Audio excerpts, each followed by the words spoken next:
Okay, my outstandingly wonderful friends. Look, I have a ton of people now that ask me about things. Did I ever do any research on this? Is there any papers about this? Because that's all I do is research. I don't recommend anything whatsoever. I'm not a doctor.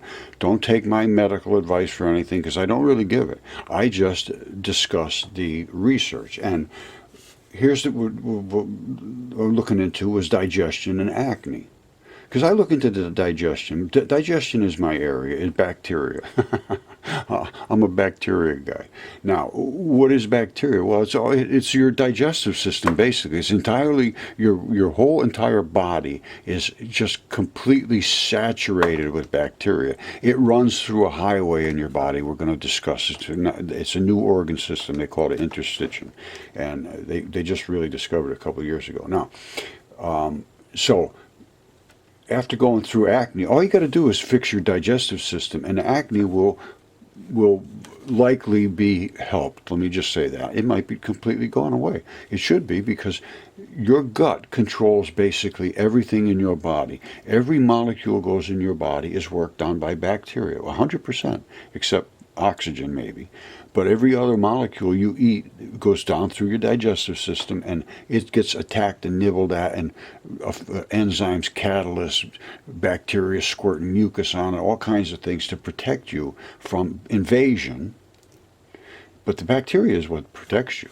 So this is what we're talking about, is your digestive system. And that literally is, the digestive system is just there to house bacteria. I'm not kidding you. That's all it does.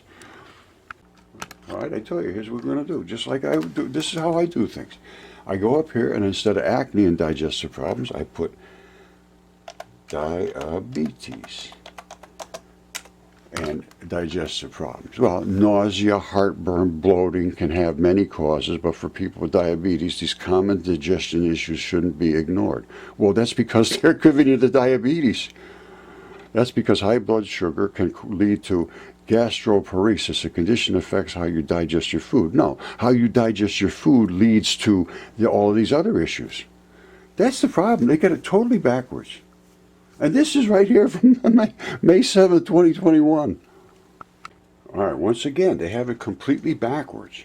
Here is venous thromboembolism in patients with inflammatory bowel disease. Focus on the prevention and treatment. Well, here's what they're saying. They're saying that inflammatory bowel disease patients have an increased risk of venous thrombosis, which represents a significant cause of morbidity and mortality. They're dying from this because they think your inflammatory bowel disease have an increased risk of this. Well, that's true because your inflammatory bowel disease is the cause of this venous thrombosis.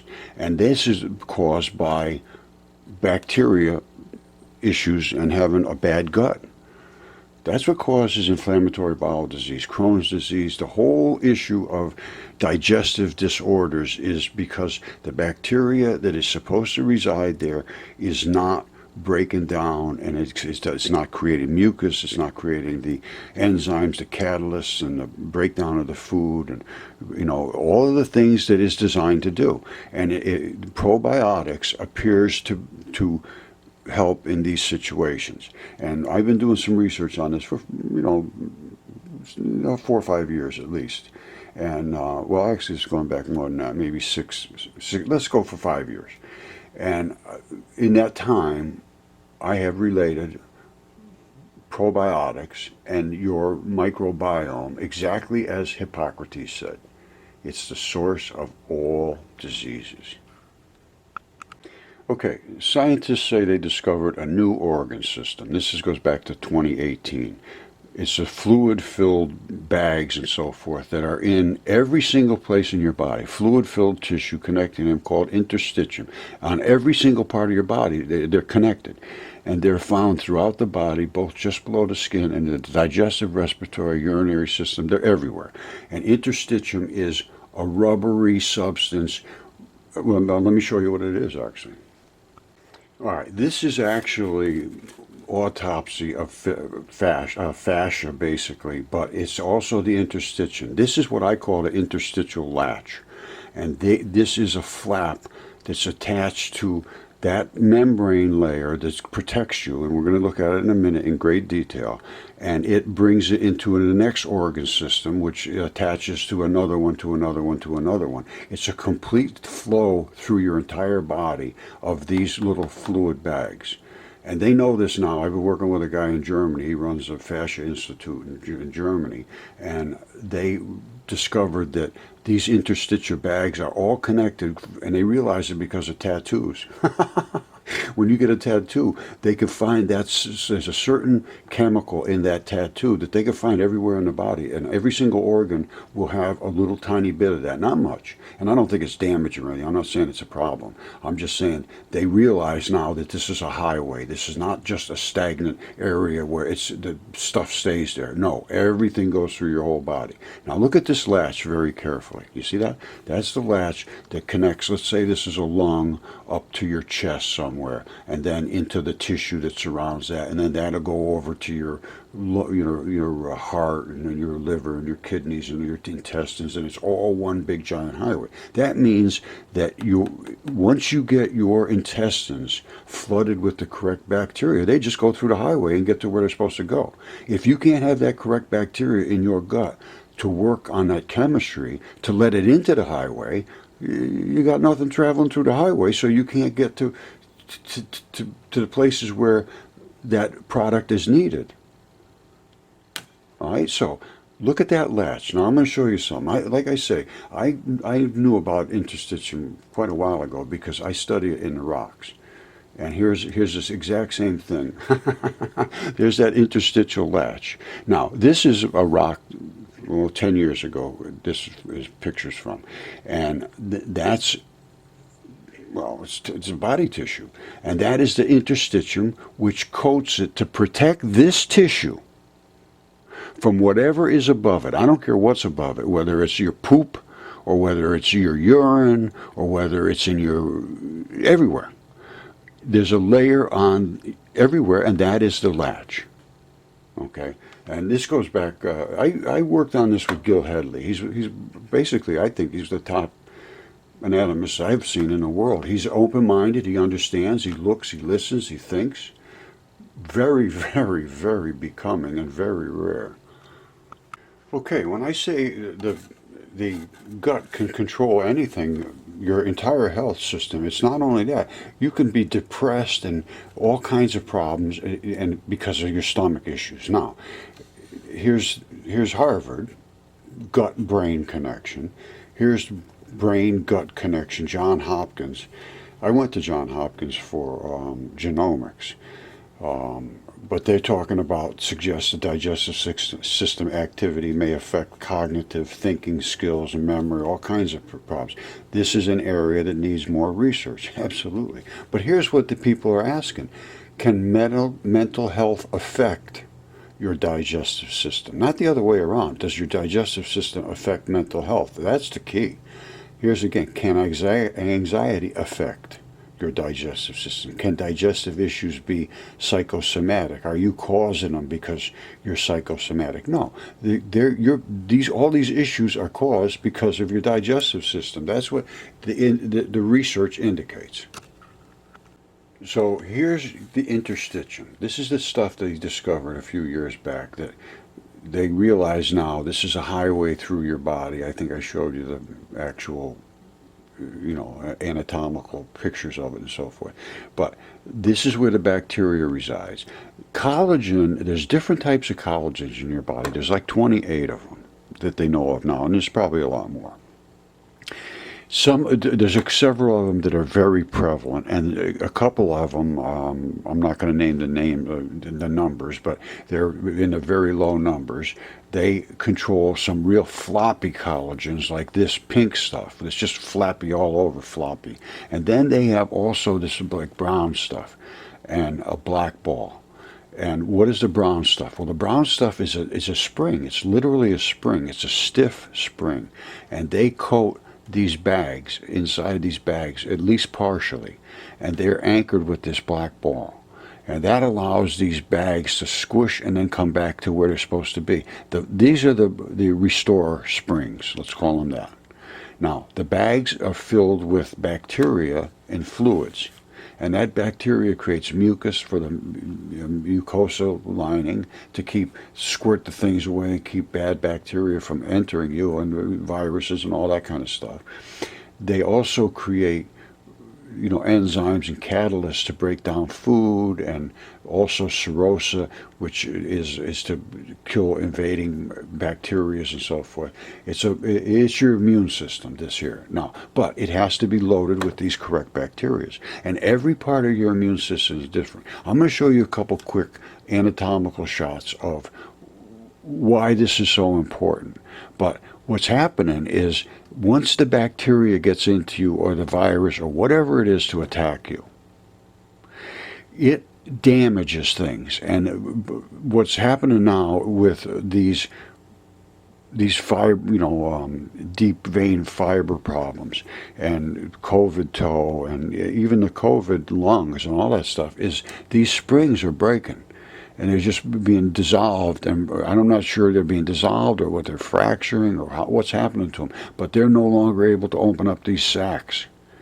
And then these little fibers that are broken end up, because they're stiff and they're tough and they're not real floppy and gooey like this. They're like little sticks that are going to collect in your deep veins, where your blood is being brought over into your veins. Now, we're going to look at this in a second, of the all the blood and so forth, and the digestive system, and it'll make a little more sense. But what's going on, I believe, is the bacteria in there cannot support the immune system. It can't keep the mucus working. It can't keep the serosa. It can't keep the enzymes, the catalysts, and all the things that it needs to do to keep that barrier working, and to create products that can go out and harvest the minerals and metals and all the things that are in the foods that you eat. Because you can't just absorb a piece of lettuce. It's just not going to do anything for you. You have to break that particles down. That's called catalysts and enzymes. All products of bacteria. There is more bacteria in you than there is you in you. The bacteria, there's so much bacteria in there that it really, literally, your body is a housing unit for bacteria. And if that bacteria is not good, you're just, all of the roof is going to leak, the basement's going to flood with water, and the carpets are going to fill up with dirt. And I mean, you got to have those guys working in there for you, just like taking care of your house. All right. This is your digestive system, basically, and your lungs and your heart and all that stuff.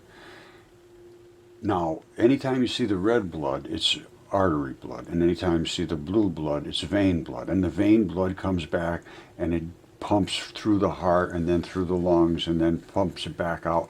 Now, so that you're always continuously being flooded with oxygen. That's what this whole system is about. But it also goes into all these different organs. And what is that all about? Well, the organs create the different products to keep your body working. But what it is the blood flushes through these, and it collects the little particles of whatever you need to bring them around to your body to support all of the flesh and the tendons and the skin and all that stuff. So if you can't absorb the correct stuff, and it's because of bacteria that's living in here, then you're going to be in trouble. Now, the second problem is, and that's all bacteria not being good. Now, the second problem is, if those little springs break in your lungs and everything that has to do this, and everything in here does that, because that interstitium, they never realize it, but it does. Now, what's going to happen? They break somewhere in here. Wherever they break, sooner or later they got to go through these little tiny capillaries, these deep vein thrombosis. And what does it do? It plugs them up with these little sticks-like things. That's my take on the research. That's what it looks like to me. Now, you also have, in your lungs, you have alveoli, which are little round balls. Here, you can see better over here. Hold on. I don't know if you can or not, but They're, and they have to do the same thing. They open, they close, they open, they close, they open, they close. 24 hours a day, 7 days a week until you die. All right, so that's that. Now, let's see here. I got something else here. Hold on.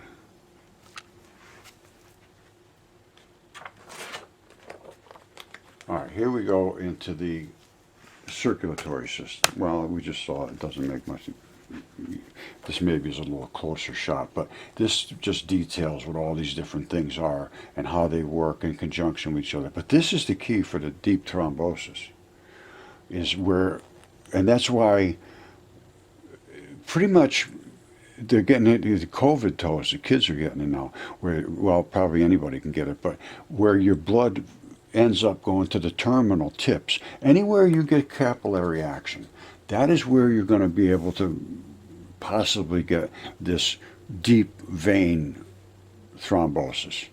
Now, you also can get it in your heart, and you know these blood clots can collect anywhere. And I'm not exactly certain of the process of that, but it could be like these things, like I said, they're these little fibers, I believe they're kind of scratchy, like even like almost like steel wool, let's say. Could that cause tissue damage, and then the clotting factor, fibrin, takes over, then the clots grow in there? Yes, I think so, possibly. I can't say for sure, but I would certainly look at the microscopic effect of what these blood clots contain. Do they contain these kind of fibers? And I think you might find that they do, but I don't know. But I get asked about all kinds of different conditions people have, and they have these, I forget what it is, little fibers coming out of their skin. And as far as I can determine now, basically everything that has to be maintained in your body is maintained by bacteria, and that bacteria lives in all of these organs, and it even lives in all of your skin and everywhere. Every single bit of you has to be protected from the outside environment, and every single little bit of you, like every different little spot, is every little tube and cell and everything, they have membranes around them. Every single cell in your body has a membrane. That means you stay out, I'm staying in. And if that membrane's not being maintained correctly, it's going to fail. And when it fails, you start to get inflammation in that spot. And then you start to get stage 1 cancers, they call them, and so forth. And stage 2, it just gets worse and worse and worse because you never fixed up that patch. Now, could some bacteria come down there and affect it and intervene? It appears that it does. It appears that it can go down there and repair that damage even after it started. If some of these cancers, appears that they can be helped with probiotics. And I see no real talking about probiotics and no big randomly controlled trials about them. And I think that's a big mistake. So that's just my input. All right, you really should pay attention to this very, very carefully. The National Institute of Health, probiotics in the prevention and treatment of COVID-19. And when you get down to the conclusions, it'll blow your mind.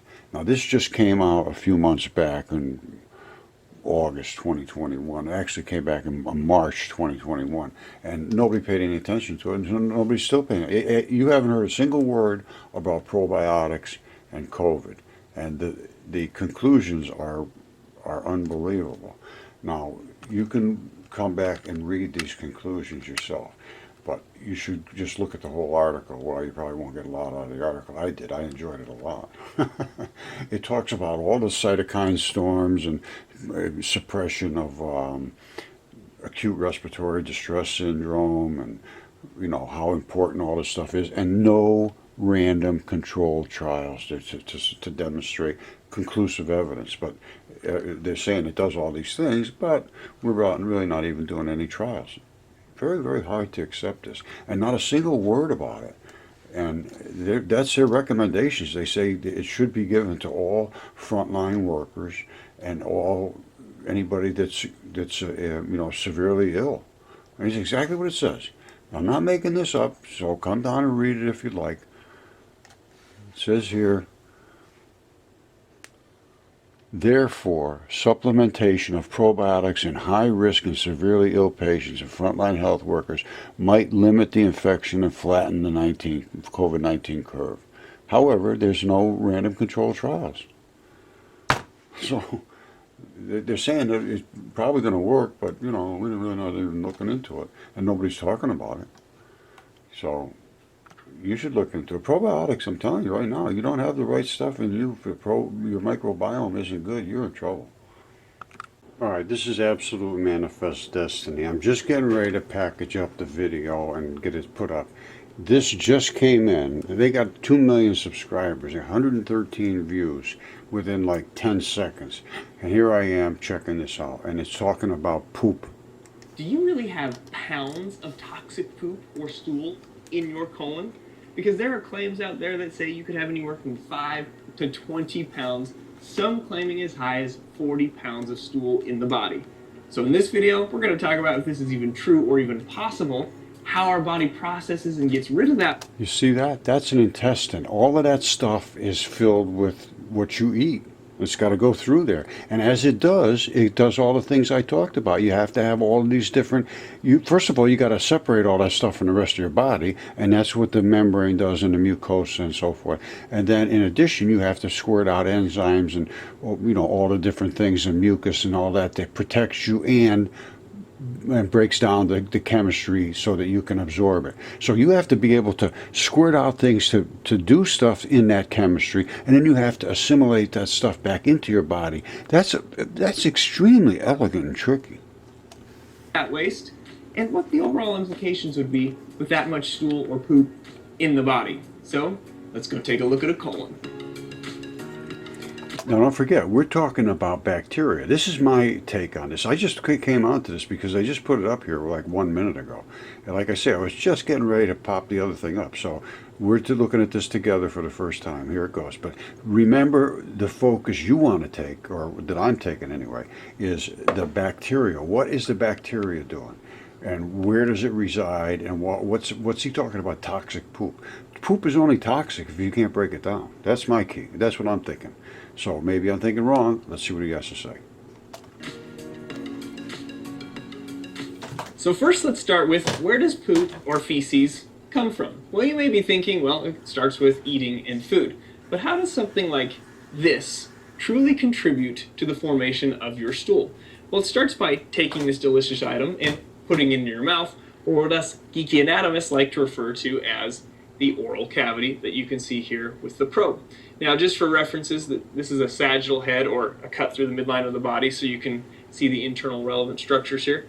And it's in the oral cavity where digestion begins. We start with mechanical digestion by chewing the food, and we also get a chemical digestion because salivary glands are going to secrete saliva into the oral cavity, and those will contain enzymes which will break down the food, and also help soften the food so it can pass smoothly back to the next portion, which is the pharynx, which is a fancy pants name for the word throat. Now, when he said enzymes, that's the catalysts. Because you're squirting this stuff into your body to do these jobs, and what squirts it in there is the bacteria. Then we'll move that food from the pharynx into the esophagus right here. And you can see the esophagus is just right in front of the vertebral column or the spine there. So the esophagus is in the midline of the body.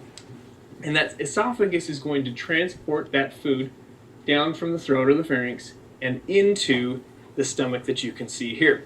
Now, let me just explain this conglomeration of guts here. This is essentially the rest of the digestive tract from the stomach down to the rectum here.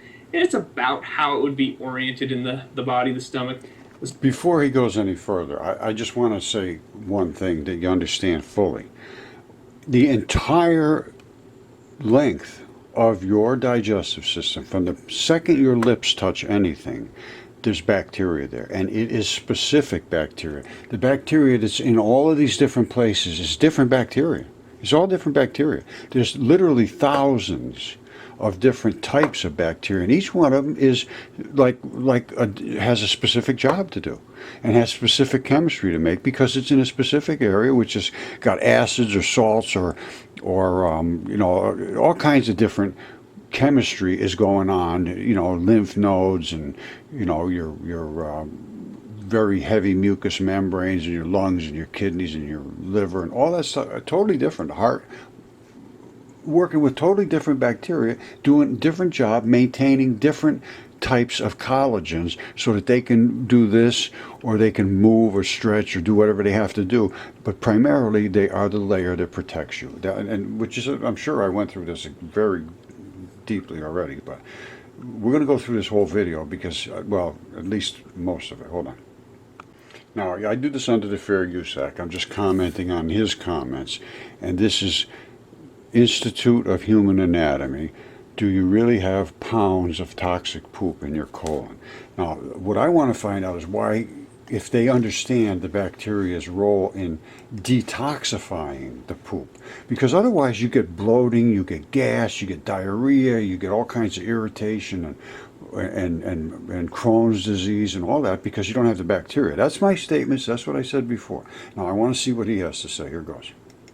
The small intestine and then the large intestine kind of bordering around there. And we'll go into a little bit more detail of each segment as we go through this creation of poop, or our story of poop. We'll also make some references to how it truly sits in the body, or an intact body here as we go as well. So back to the stomach though. The stomach is going to continue the process of digestion by secreting hydrochloric acid and some other digestive enzymes to continue to break down the food. But one of my favorite things that the stomach does is creates this muscular blender action, these contractions that are going to move the food. And if you've seen previous videos, you tend to know that I like to do this with the stomach to show these contractions. But as that stomach contracts, it'll mix the food with the digestive enzymes and the acids. And we actually changed the name to chyme. Chyme is essentially the mixed food with the secretions of the digestive tract. Then the stomach is going to regulate the passage of that food from itself into the small intestine here. Now I'm going to reflect the colon here so you can see that. There's a really cool sphincter here called the pyloric sphincter. I can feel it underneath my fingers. It's a really muscular sphincter, so the passage from the chyme into the small intestine can be highly regulated. But this first portion of the small intestine is going to give a really important contribution to what we know as poop or feces. But let me mention one other thing. The first part of the small intestine is referred to as the duodenum, or sometimes pronounced the duodenum. It's about 12 finger breadths in length, so 4, 8, and then 12, so about to this region here. And it's still going to be participating in digestion because the pancreas is going to secrete pancreatic enzymes into this tube to further digestion. And, important, the liver and the gallbladder are going to secrete bile into there. And you can see the liver right there, at least the bottom portion of it, hanging out in that right side or right upper portion of the abdomen here. Now, bile does help with digestion. It's really important for breaking down fats. But as far as contributing to poop or a stool, bile is responsible for the color of the stool as it gets injected into the small intestine here. Now, to be fair, bile, when it's first secreted, is actually a greenish yellowish color. But as that bile gets mixed into the chyme, and the chyme just passes through the length of the guts, and this is the small intestine I'm passing through, and as it continues to pass through the guts, it enters the large intestine, and in the large intestine there's a lot of bacteria. Maybe you've heard of flora or good bacteria. Yes, absolutely, and thank you, my friend, for mentioning that. But I also want to mention that there is bacteria in every single membrane in your body, and it creates primarily mucus in most places. The bacteria he's talking about is the bacteria that goes out and breaks down the food. Because he's talking about the poop. Now, the bacteria that I am also referring to, because obviously you have to have that, or you're not going to have the proper nutrients to take into your body, because you can't break down the stuff. You don't have the bacteria that does that job. But the other bacteria is really every bit as important as that, because you have to have those raw materials, absolutely. However, you have to be protected from invaders. If you don't have both of those, you're done.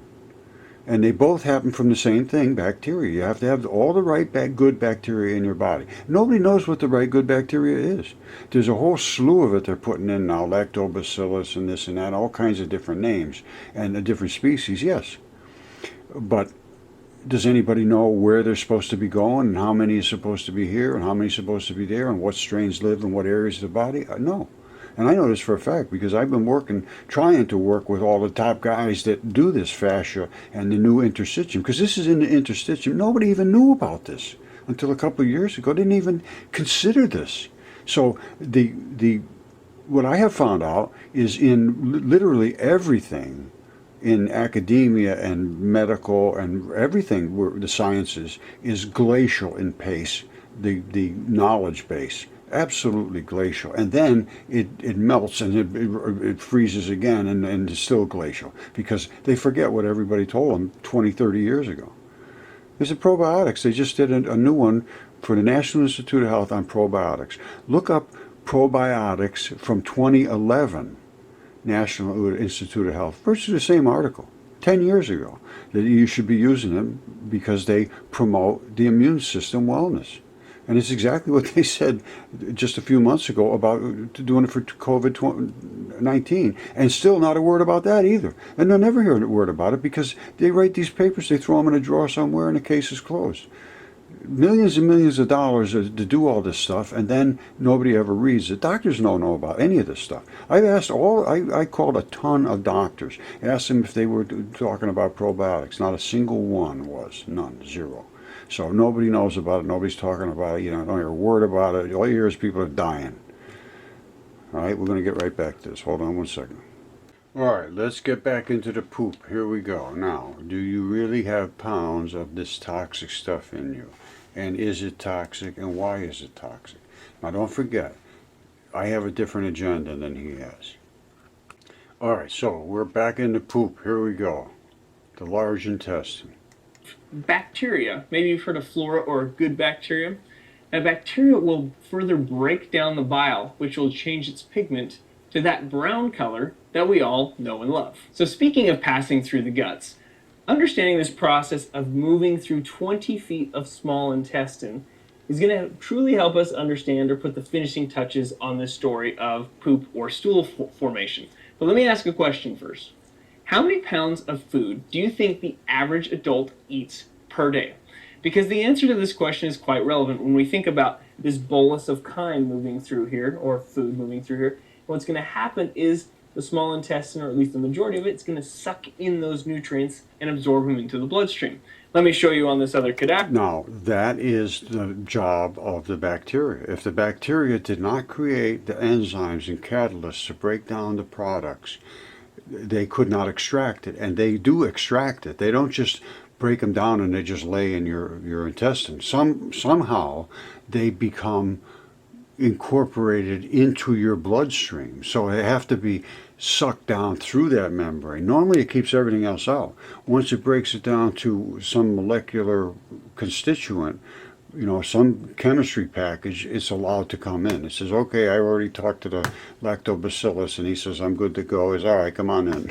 Something like that. If you can't get past the gatekeeper, you don't get in. That's all. Over here, you can see this is kind of the conglomeration of the small intestine. But if I open it up, you can see this yellowish tissue that you can't see on the tray.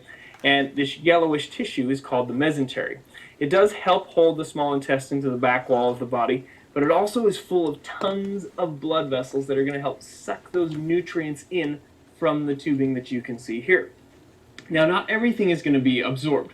There's things that are indigestible or therefore unabsorbable, things like fiber. So kind of think about this for a second.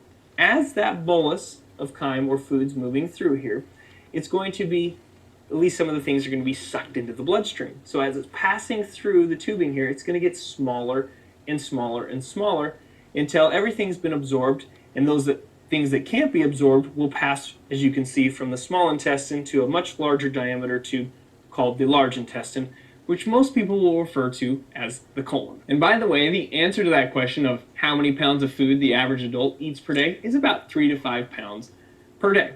Now, some of you might be like, okay, well, 3 to 5 pounds, that 5 pounds is getting closer to that claim of having 5 to 20 pounds of toxic poop in the colon. But remember, when we are passing through here, whether you ate 3 pounds, whether you ate 4 or 5 pounds during that day, not all of that is going to make it all the way to the colon, because a significant portion is going to be absorbed into the bloodstream. So even that fibrous portion or whatever we can't digest, not going to be over 5 pounds if you're eating the average of what people might eat per day. That's definitely a far cry from the 20-pound claim or even the 40-pound claim, but some still may push back even more and say, well, let's say even 2 or 3 pounds make it in there because, you were eating a lot of food that day. Then, couldn't it build up over time? And I would say to them, do not insult my colon, let alone your colon. Because it's not like when that indigestible material passes from the small intestine to the large intestine, it's just going to sit there and stagnate. No, your colon is much cooler than that. And let me give you some points here. First, the first part of this large intestine is referred to as the cecum. Then it passes up to the ascending colon, then into the transverse colon, the descending colon, and then the curved portion, the sigmoid colon, into the straight part, which is the rectum here. And I just wanted to mention those so we could have some context for our discussion. But one of the things that happens is the large intestine, and you've probably seen it on pictures, is segmented into little pouches. And those pouches are called haustra or singular haustrum. Now what happens when each individual haustrum gets filled with feces, it has a reflexive or at least a peristaltic or a contractive motion that contracts and pushes the poop into the next haustrum. And then that one gets filled and pushes into the next. So every time a haustrum gets filled or is a little stretch to it, it contracts and forces it further downstream. Now, something I want to mention is that there are going to be products that you're going to eat that will take much longer to dissolve and break down than other things. Some things are much more stable. So, he's talking about these little pouches opening up and squirting and so forth. I'm pretty sure that each one of those pouches, or at least sections of them, will be specific bacteria that work on specific products that take a certain amount of time to break down. And because species of bacteria are very vulnerable to antibiotics and so forth, and some of there's different fertilizer things and so forth. They're looking into a lot of different things that can cause bacterial destruction, but they're seeing it as like cancer causing. Well, the cancer is, in my opinion, quite likely because the bacteria is being killed in these little tiny sections. They might be just this one little section that you can't absorb zinc or something. It's that going to be that specific, and each one of these bits of chemistry is denser and heavier than others, so it may take more time to break them down. It may take less time. I don't know, but I would say that because of the elegance of the construction of the body and how it extracts these fluids and products and vitamins and minerals and nutrients and so forth, it's quite likely and there is some places on Earth that show that type of chemistry, that it would be all different types of chemistry in here created by different types of bacteria. Now, nobody's ever mapped this. We have no idea. So that is something I'd like to see mapped. And I talked to the guy in Germany about it, and they have no way to do it either. So it would, but I'm telling you, they spend billions and billions of dollars for health and this and that. And we really don't even know what makes you healthy and what makes you unhealthy. And I'm telling you right now, I think that what they're doing, a lot of it is making you unhealthy. Now, I'm not talking about the vaccines or anything. I got the vaccine, I got Pfizer, and I understand how it works. And all it does is throws in a program code in there that says, but it's a shotgun code on this these COVID programs, because nobody knows how they work. They don't know how to make exactly the right chemistry which your body makes. Your body makes the chemistry to fight these things if you give it enough time. But you don't have enough time because of COVID invasion and it kills you. So you don't have the time to respond. If you get seriously invaded, you get seriously invaded if you don't have the right the right membranes and so forth and bacteria to keep you protected. So if you get seriously invaded, there's a good chance you're going to die. So we don't have any time to get past that little window. The vaccine is like a shotgun. It says, all right, I don't really know about this COVID. I don't know what I'm doing. That's true. But I know some things that look like it, and I can throw some codes in there that will help you to get over these little things that are very similar to it. And quite likely, you won't get infected seriously where you're going to die. You might get, because it's a shotgun approach. Now, to do the vaccine right, absolutely, you use survivors and survivors and survivors and survivors until you get the immunes that you know that immune chemistry is designed by the body. That's the key between this new stuff and the body's designed chemistry. And in my mind, that's the whole difference, is we're using a shotgun. And, you know, it's going to be a little, and then the problem is the people that are long haulers and people that have already got immune compromised immune systems didn't have the bacteria to begin with. So even though they get the shot and it boosts them up a little bit, they're going to shoot down and then they're going to get sick again. So they got to get shot up again. And then they're going to go down again. My way of thinking, now maybe on the third shot they'll stay. I don't know. Maybe that'll be enough where your program locks in. But I still think if you're going to be able to get invaded through bad bacteria areas and leaky gut and all that business, you could just be a long hauler and never get better. And once those springs and things get broken in there, I got a feeling well, it could very well be the fibritic issues that we started out talking about, the deep vein thrombosis, and the kids getting COVID toes and rashes and all of that stuff where the blood vessels terminate and they have to, those little bitty pieces have to switch over into the veins. And that's where, you know, you're getting skin infections and all that business that goes along with it, which nobody ever related to it. And the kids just have very strong lungs, so they don't die from the lung infections. They get all these other things going on in their body, and that could last a very long time. And a lot of these kids have had a lot of ear infections and antibiotics and so forth, and I don't know what their guts are like now. I know they're trying to stay away from the antibiotics now, but I don't know if that's a fact or not. Some of these kids have, anyway, let's just keep going here. Here we go. So that's one cool thing that helps to propel the feces downstream. Another is just general peristalsis. If you haven't heard of peristalsis before, the idea is that all of the tubing, the large intestine and even the small intestine here, has built-in smooth muscle into the wall. And peristalsis is essentially when the smooth muscle layers coordinate their contraction and to propel food throughout the digestive tract. And in this case, we're dealing in the colon here, feces. Now, the colon will contract essentially about 3 to 12 times per minute just naturally anyway. So that's a second way to propel the feces further downstream. My favorite is something called mass peristalsis. Mass peristalsis is essentially really takes place in the transverse colon downstream. What really happens is it's this wave of strong contractions that propels feces or the poop from the transverse colon all the way down into the rectum to stretch out the rectum. Now, that happens about 3 to 4 times a day, and it's usually around when you're eating meals or right after.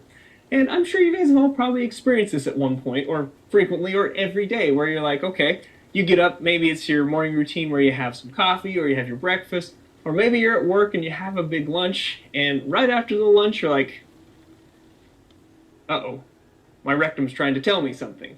And the rectum is essentially, because of that mass peristalsis moving all those feces down into the rectum, it's essentially saying, stretch, okay, you need a release, and hopefully you're going to satisfy the need of the rectum and give it a bowel movement. So let's say you don't listen to the demands of the rectum, or in other words, pay attention, or at least just kind of ignore that sensation of stretch in the rectum that's saying, hey, we need to evacuate and have a bowel movement. What happens in that scenario, and how many bowel movements does the average adult have?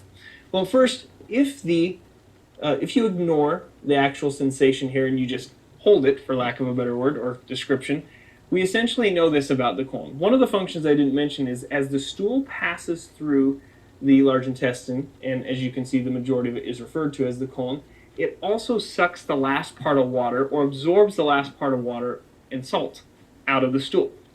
And if the stool is in there longer, again saying like you decided to hold that sensation of having a bowel movement rather than going, it's going to continue to take that water out of the stool and therefore make it a little bit harder and even make it a little more difficult to possibly have a bowel movement in the future. Now, as far as how many bowel movements the average adult has, there's a wide range of data out there. It essentially ranges from 3 times a week all the way up to 3 times a day. Now, as far as 3 times a week, I think that's pushing it a little bit, or I guess not really pushing it, if that makes sense. And so in these conversations with my patients in the clinic, when we're talking about pooping in their stool and their bowel health, I essentially say, let's shoot for 1 healthy bowel movement per day. And we kind of define healthy as a well-formed stool that's not too hard, that you don't have to strain to get out of the body. And any extra bowel movements on top of that aren't considered diarrhea, that we just kind of consider those an added bonus. So bringing this all together in this whole idea of potentially having 5 to 20 pounds of toxic poop in the colon, if you're one of those people that eats the average of 3 to 5 pounds per day, maybe you even eat a little bit more than the 5 pounds. But if you're having a regular bowel movement on a day-to-day basis, you're going to find it pretty challenging to even hit that 5-pound mark, because stool is constantly going to be moving out with your consistent bowel movements, and that's keeping up essentially with what you're ingesting. Now, even when I'm in the urgent care clinic working with patients, I've seen a lot of abdominal x-rays. And one of the things that I'll evaluate for, and even the radiologist looking at those x-rays, is we'll look at things like possibilities for dilated loops of bowel, that's like stretching out the tubing that could indicate possibly a bowel obstruction. We'll obviously take a look at the bony anatomy like the spine and the pelvic bones. But one of the things we like to evaluate for is the stool burden. In other words, how much stool is in the colon. And the majority of these patients do not have this increase or this excessive amount of stool or a high stool burden just sitting in their colon. The majority of them just have a regular amount of stool in there and not just packing in pounds and pounds and pounds of stool in there. Now, granted, there are some patients that get constipated. And I've had patients come in that's like, I haven't had a bowel movement in 7 days or in a week. And in those cases, you're like, okay, could we get up to maybe that 5 to even that 10-pound range? All right, well, here's the first thing I would ask the guy. Are you taking probiotics, my friend? Because that's what digests this stuff. If he hasn't pooped in a week, there's nothing's being digested. I think that's possible if you really distribute it throughout the whole colon. But let me just give you some context on 10 pounds here. That is a 10-pound weight. Hanging out next to the descending That's and amazing. colon going down the rectum here. Now, granted, this isn't a perfect comparison because stool will form a little bit differently and it is not nearly as dense as this. But think about just this 10-pound weight, how challenging it is to get it in, and we'd have to distribute it throughout the whole colon.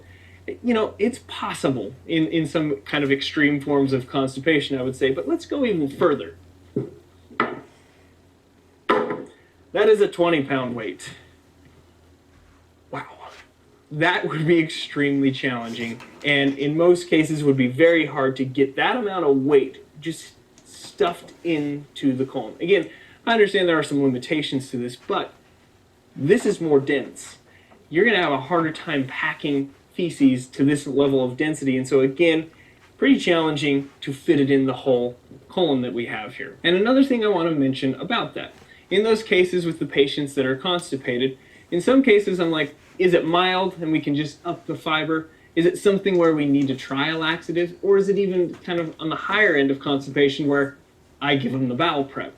For those of you who have ever had a colonoscopy, you know about the glorious bowel prep that clears your whole colon free of stool so that the doctor can stick the camera up through the anus and take it up there so they can view the colon looking for things like polyps or colon cancer.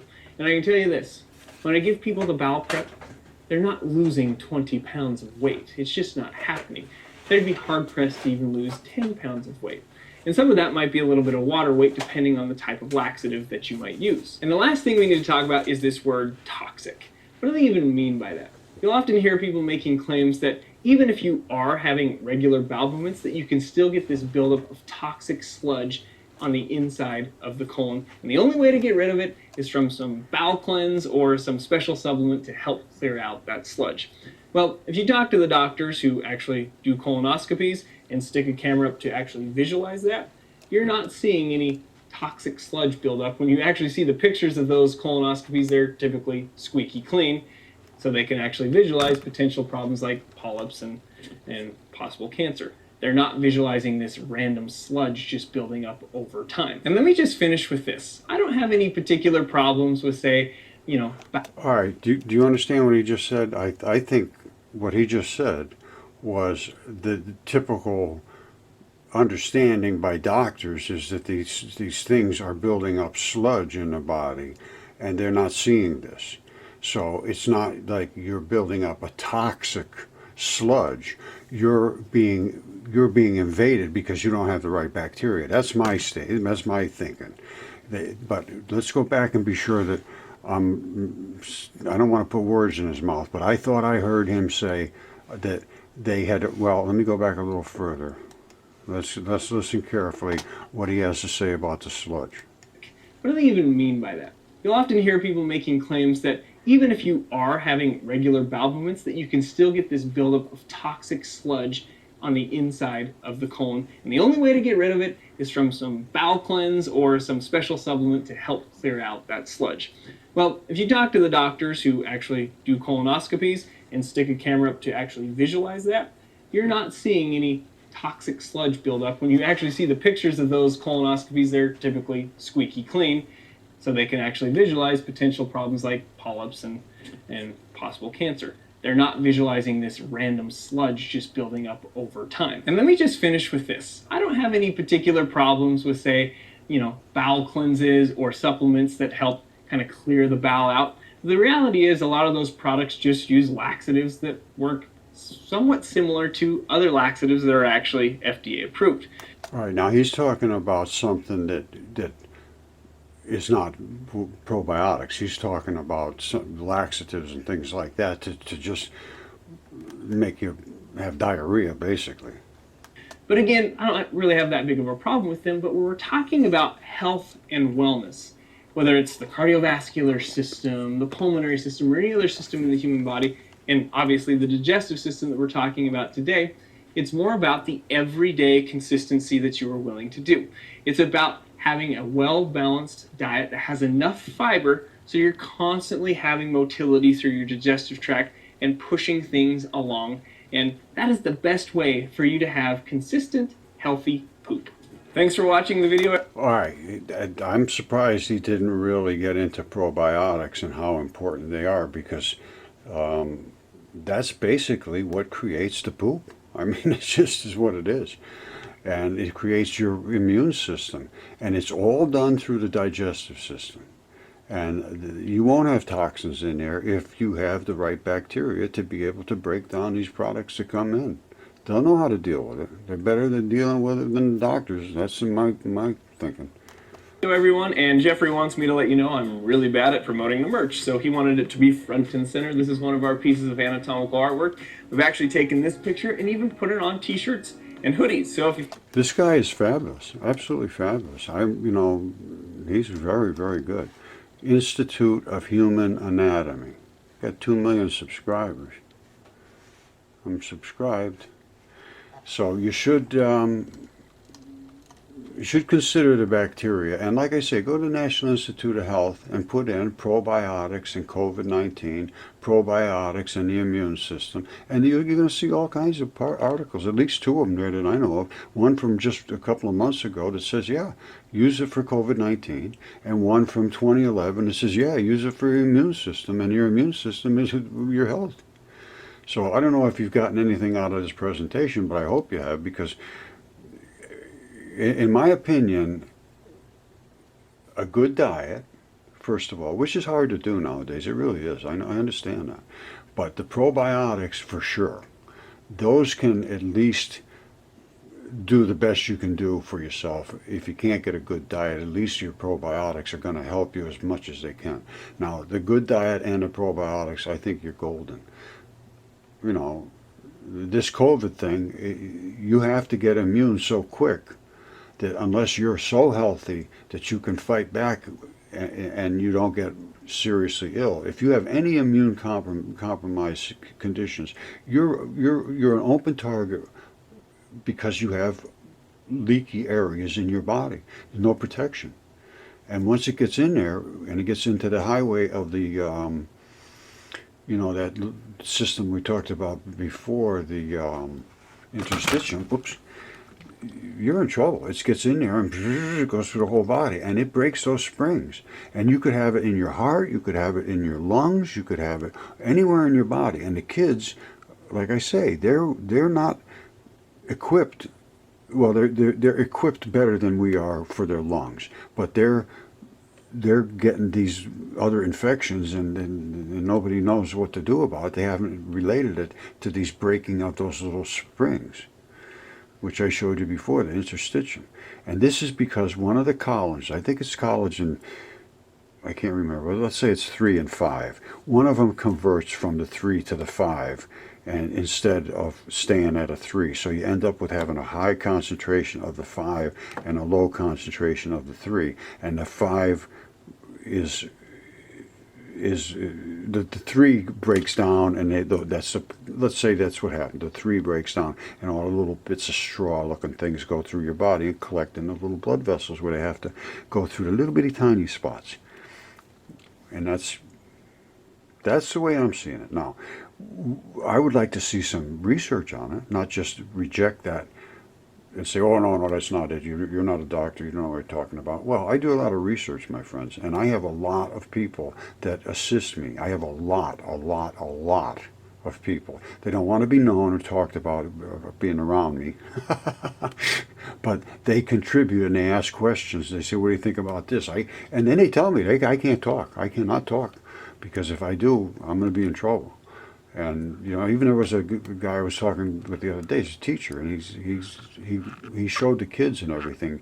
They have days. They have one day, or I don't know, one class a week or a month or something, where they can all discuss anything they want to discuss. And they did the mud fossils, and the kids went wild. But I'm a little worried for that guy, because they don't like that once, because that's something that goes against what they're teaching. So how can he just allow that when, even though we have all the evidence to support it, they won't allow it because it goes against what they're telling them. And they say, if you don't tell us, if you don't repeat what we tell you, and basically this is what school is. I will tell you what you have to say, and if you say it back to me the way I said it to you, then I will give you a passing grade, and everybody will think you're smart. That's it. You cannot put up a fight and say, whoa, that's not right. You do, you're done. And that's what happened to me, and I was right, they were wrong. And that's in the light range, and I show that too. We can accelerate light. I can do all that stuff, and Fermi Lab cannot do that. And they're the ones that are fighting back against free energy. And I'm telling you right now, we can get free energy, and all of these things that in these experts. It's time to just stop all that nonsense. We need a forum where we can talk and discuss the reality of what we're up against. And not one single word about probiotics, and people are dying. They can't bury them fast enough. They have to bring in these morgues, mobile morgues. There's no ICU beds, intensive care units. You can't get one. They're dying all over, and that's not going to stop quickly. And until they understand that the probiotics is the supplementation that they're missing, and the National Institute of Health says that's it. It's time for people to pay attention. I mean, like incompetence that I see, and it's across the board. It's not just the medical industry. It's right across the board. Fermi Lab is one of the worst, absolutely the worst. And I'm just going to keep calling that out day after day, because we're paying them billions and billions. I'm sure they spend billions of dollars a day. And what we can do for a couple of $100, they still haven't been able to do for years and years and years. It's been one continuous litany of failure there. And for them to not allow me to be seen with this evidence. Dozens of videos, hundreds probably. Light accelerated. That's the particle crashing. Here's the particle. and it's a black and white ball up and down, and there's another one right there. These are the particles of light, and those are the Higgs fields. And what they want to see at CERN is this, only in an explosive thing where you split exactly what we did, where it explodes there and the black ball comes away from the white ball. That's the muon neutrino, the black ball. There's the electron neutrino, which was the white ball. When they concuss, the black ball stays the black ball. The white ball turns into showers. The black ball is dark matter. It's a muon. It's a boson. It does not emit. It does not absorb. It does not reflect. It does not concuss. It's gravity. It's dark matter. We've never seen it before because it's never separated before until we put it through our tuned venturi, and it reassociates right here. That is fission. That is fusion. And CERN says, stay away from us. We will never talk to you again. And we pay them to do that. This is what upsets me. And this is a standard issue in academia. They're peer reviewed, and that's what they told me. They said, you got to get peer reviewed, you got to do this. I said, wait a minute, what? I'm showing you what to do. I'm showing you what we're looking at right here. Can't you even discuss it with me? No, not one word, not 1 minute, he told me. Don Lincoln, I won't spend 1 minute on this. Absolutely not. Then block me. And that's our government employees. And if I'm right, that is an enormous explosion of energy. Like I said, it's fission and it's fusion. That's atomic energy, literally atomic energy. It increased minimum 200 times from what it was here. That means if we put in 5 watts of energy, we would get 1,000 out. And all we need to do is have a solar collector, just like a solar panel right there, which would be this thin film transition metals now. That's the new thing they're using. Unbelievable how good it works. And we'd feed it down into their battery or wherever we stored the energy. There's the load. We can drive anything we want. It's just automatic, run by itself. 100% solid state. Nothing moves other than the electricity. And you just plug it into anything you want. You carry this around in your hand, put it on a counter in a disaster area, plug everything in, you're up and running. No grid required. Just runs by itself. You're taking feedback in here and keep the laser running with some of this. We've increased it 200 times, so you should be able to get enough to keep the laser going, and then whatever extra is free. That's what's called free energy. And CERN, well, none of them, not a single one. I went to the University of Geneva, no interest. CERN, never returned any, not a single one of them will return any of my outreach. And now I'm blocked everywhere. So if you can't do anything, we can't do anything. This is our government. We pay them billions of dollars to do this, walking in circles. And where we could have free energy literally almost tomorrow. This is the simplest device you could ever possibly imagine. Absolutely childish, really. I mean, look at the energy increase. This is a passive device. There's nothing to do. You just turn it on and it works. You just walk away and plug your devices in, have a nice time. Take it out to Africa, take it out to Antarctica, I don't care where you go with it. This would change the entire world overnight. And this could be made and literally designed and built and on the shelves almost within weeks. It's so simple and it's so cheap and it's so efficient, I would think. It's going to be unbelievable amount of energy increased from the starting point. And nobody's disagreeing with this. It's just that Don Lincoln from Fermilab just, no, get away. We're the experts. You have to talk to the pros. These are things he's telling me. You're an amateur. You're not peer reviewed. You don't know anything. I said, well, just look at it. No, I won't look at it. Absolutely refuse. I said, Don, take 1 minute, please. I begged him. We went back and forth over and over and over. Finally, he just said, that's it. Stay away from us. We will never answer one more question from you. Now that case is closed. Unless you can open it back up again, nobody will talk to me. So, you know, what a waste. What a freaking waste. Okay, I think I said that CERN told me to get lost, and it was Fermilab. But nobody from CERN or anybody has ever contacted me back. And I went to the University of Geneva, showed them all of this stuff, and they just never were that interested.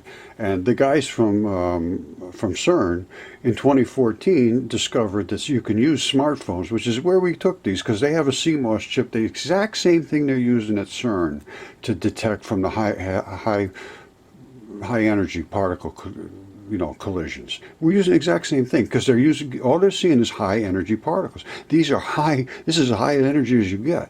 If you get outside of the realm of high energy up in here, you don't see it. Yes, I agree with that. No question whatsoever, that's true. But on the approach to the Venturi where they explode, absolutely you see it. And you can see them in such extreme amounts. And the blue is the same, and the red and the green. Here's the green. This is you could see every little bit in detail because it's so highly energized.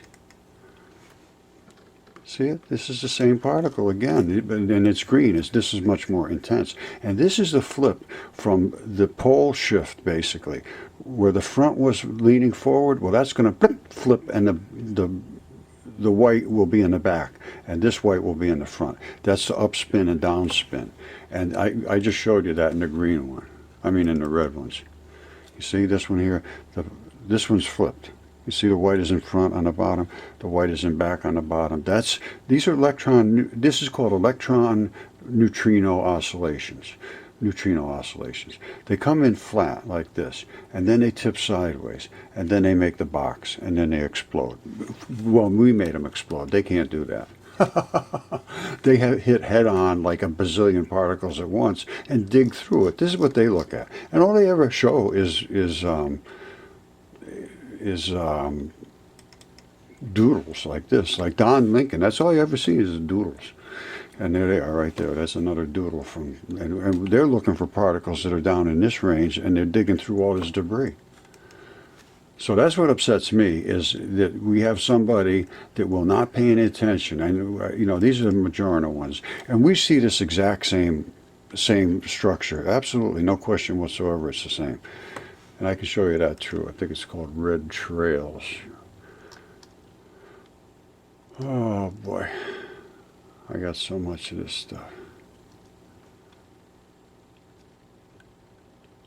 Look at this. This is the way light spins. Light spins like this. It's a particle on a tip, and it spins. Sometimes they go that way, sometimes they go this way. But it's a magnetic particle. All right,